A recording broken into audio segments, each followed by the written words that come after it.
आजच डाउनलोड करा आणि तुमच्या आवडत्या मालिकांचा आनंद लुटा। सगळे असे का शांत झालेत? वेंकी दादा, वेंकी, सिद्धू, आज रडायचं नाही, आज फक्त हसायचं। इतका चांगला दिवस आहे, सेलिब्रेट करूया ना आपण सगळे। ये आपण ऑप्शन करूया का सगळे?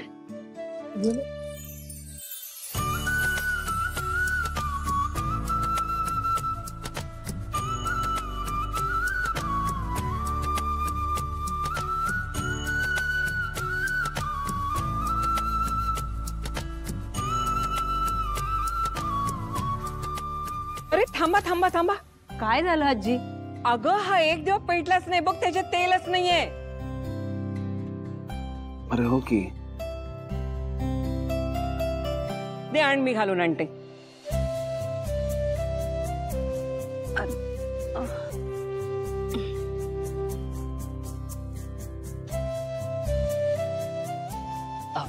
आजी आजी तू दिवा द्या, मी करतो। थांब थांब, या एकच दिवस तेल घालायचं राहिले।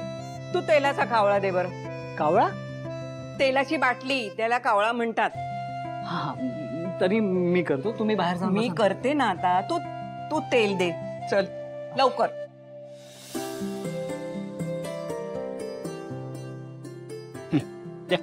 दे दे दे दे, आता मी घालते ना।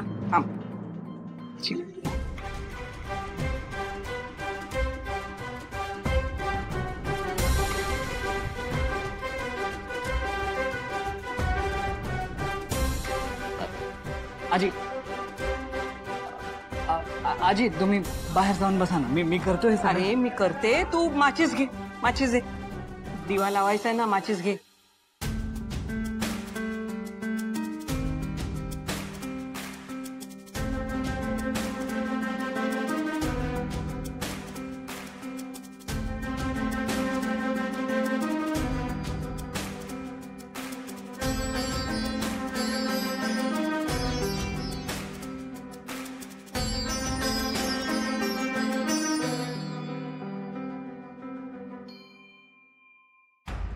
अरे अरे अरे, आजीला चटका देतोस के काय?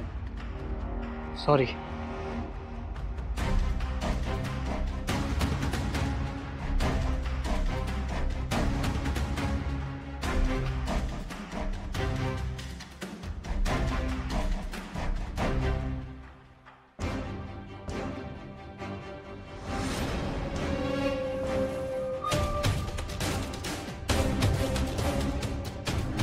चला चला, सुरू करा औक्षण।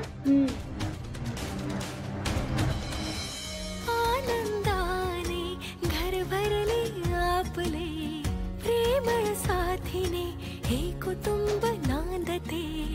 मन कधी ते दुःख इथे साहते, घर सारे सुखी नाहते। ही कुसुमायची वडिलांच्या छायेची, घर हे जण पृथ्वीवरी स्वर्ग वाटते। तो आता आपण सगळ्यांनी एक गेम खेळूया। गेम? कोणता गेम? जानू, आज आईबाबांचा दिवस आहे ना, म्हणून आपण सगळ्यांनी मिळून आपल्याला आईबाबांच्या कोणत्या कोणत्या गोष्टी आवडतात त्या सांगायच्या। अरे भारी आयडिया आहे, खेळूया की।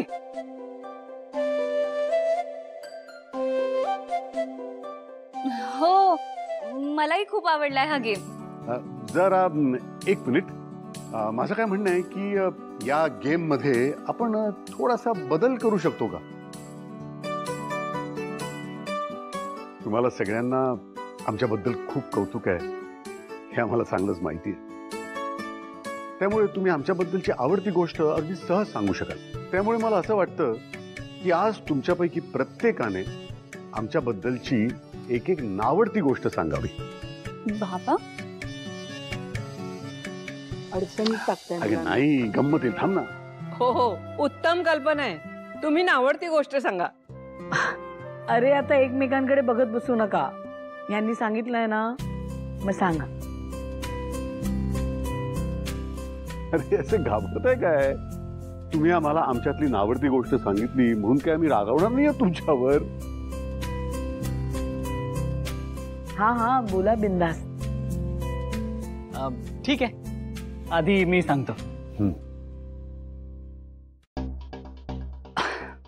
मला आई बाबांची फक्त एकच गोष्ट आवडत नाही, ती म्हणजे त्यांनी स्वतःचं आयुष्य सेंटरला ठेवून त्यावर फोकस करायला हवं होतं. पण ते दोघेही त्यांच्या मुलांच्या आयुष्यात खूप जास्त इन्व्हॉल्व आहेत. त्यामुळे मला असं वाटतं की तुम्ही दोघांनी आता मुलांची काळजी सोडून स्वतःकडे लक्ष द्यायला हवं.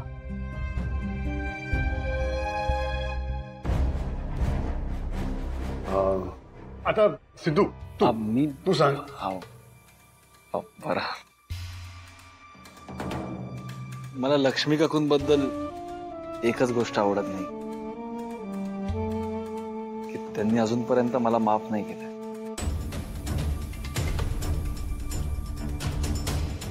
मॅडम, तुम्ही बोलता का?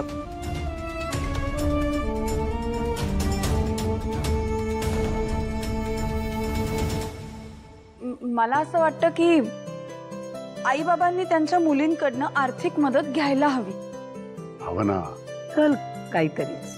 आणि आई बाबा, आम्हाला त्रास होऊ नये म्हणून आई बाबा तुम्ही तुमच्या अडचणी आम्हाला अजिबात सांगत नाही, तर तुम्ही ते नाही करायला पाहिजे. तुम्ही सगळं काही आमच्या बरोबर शेअर करायला पाहिजे. मला असं वाटतं लक्ष्मी आणि श्रीनिवास दोघंही काळाच्या मागे जगतात अजून. आई, काळाच्या मागे आहोत आम्ही म्हणजे नक्की म्हणायचं काय तुला? स्पष्ट सांगायचं म्हटलं तर तुम्ही तुमच्या मुलांना घराबाहेर हाकलून दिलं पाहिजे. आई वडिलांची काळजी नसणारी आणि नुसती पैशाच्या मागे धावणारी मुलं हवीत कशाला?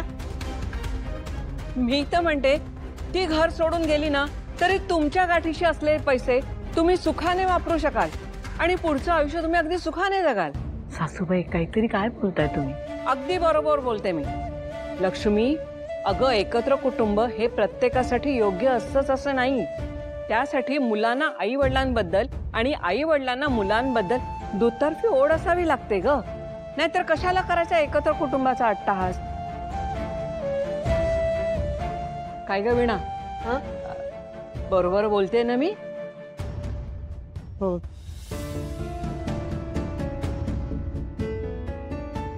खरं तर यांना यांच्या चुकीची जाणीव झालीये, पण आता या गोष्टींना खूप उशीर झालाय.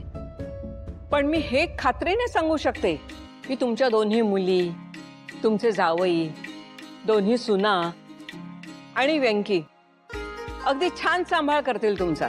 अरे सवाल आहे का? नक्कीच करणार की. ऑफकोर्स, माझं तर आई बाबांशिवाय दुसरं कोणीच नाही. सासूबाई, नाही आमचे जावई चांगले आहेतच, पण शेवटी मुलींचे आपापले संसार आहेत. अहो पण काकू, मुलांनाही आहेत की मग. आणि आता ज्यांना मुलं नाहीत, फक्त मुलीच आहेत, त्यांच्या आई बाबांनी कोणाकडे पाहायचं मग? सिद्धू, अरे पण शेवटी मुलींचे. यालाच म्हणतात काळाच्या मागे जगणं. मला वाटतं लक्ष्मी आणि श्रीनिवास, तुम्ही दोघांनीही या गोष्टीवर विचार करायला हवा. कोणाकोणाला पटलं हे सगळं? मला पण.